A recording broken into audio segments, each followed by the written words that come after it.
maayirka magaalada Berbera Cabdishakuur Maxamuud Ciidin oo maanta waraysi gaar ah siiyay telefishinka Home Cable ayaa waxa uu ka hadlay go'aankii madaxweynaha Soomaaliland Muuse Biixi Cabdi uu ku joojiyay dhulka raysinka ee dekedda magaalada Berbera. go'aanka dawladdu dhulka iyadaas kale markii horena madaxweynaha bixiyay imkana madaxweynuhu baa joojiyay hal meel uma doonayna yara toosiyo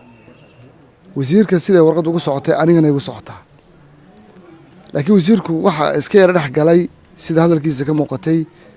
raasigii iyo dhulka kale la xayiray raasiga madaxweynuhu sida warqadda digreetada ku cad wuxuu la noqday ruqsadii uu kala noqday dadkii uu madaxweynuhu horeysiiyey laakiin inta raasiga ka sokaysa oo 1 kilomitir iyo 450 mitir ah madaxweynuhu wuxuu saaray hakin وهكي ما دام دتر سومالي أنا أي مالكش كسميين وهنتظر كم وقتين تعلق لجليي إنه جود أسعاره جود ده صوصي تكنيكلا وقصور بحسا باهدا مستقبل دكتور إلى وبهانتي وقت غني مكينا أنا وبهنين. Cabdishakuur Maxamuud Ciidin sidoo kale waxa uu ka hadlay go'aan maalintii shalay ay soo saartay wasaaradda hawlaha guud iyo guriyeynta Soomaaliland kaas oo ugu baaqay maayirada dalka in dhulka danta guud ay gacanta ku hayaan ay ku soo wareejiyaan wasaaraddiisa waxana uu sheegay inaan go'aankaasi haba yaraatee aanu khusaynin iyaga wasiirku ilaa khayraad siiya markii uu ka hadlayay waxa dalku wuxuu ka leeyahay environment waanu kala duwan yahay anagu horta marka hore beero ma qorsheeno beerana ma bixino dhulay dawladdu gacanta ku hayso qofka muwaadinka la siiyay baan bixinaa taas waa ta danta guud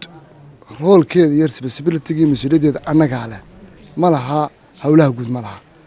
wuxuu wasiirku xaq noogu leeyahay inuu soo qoro warqad oo uu weydiiyo yiraahdo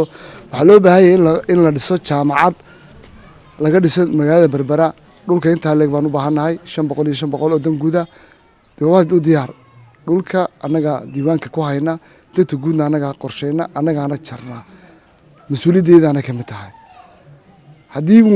وسيركو ده وعاصمة ده كلا أما وقبلنا كواوين وسوق عطوا قبلنا ده سيد نظام صنع الشقية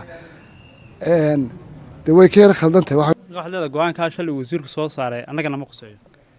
واحد كلية حيوان كوجو عليا دنت جود قرشها المجال هذا أنا جا مسؤوليتي ده سكلا وزارة دون شقكم لها hadduu maayirka caasimadu uu qorsheeyay kuwa uu barkhale uu gudbinayo iyo kuwa abaarso anagu kuwa magaalada bartikeedaan u haynaa iskuulada iyo garoomada iyo maxaan ku dhahdaa iyo madrasadaha iyo kambaniyada shirkadaha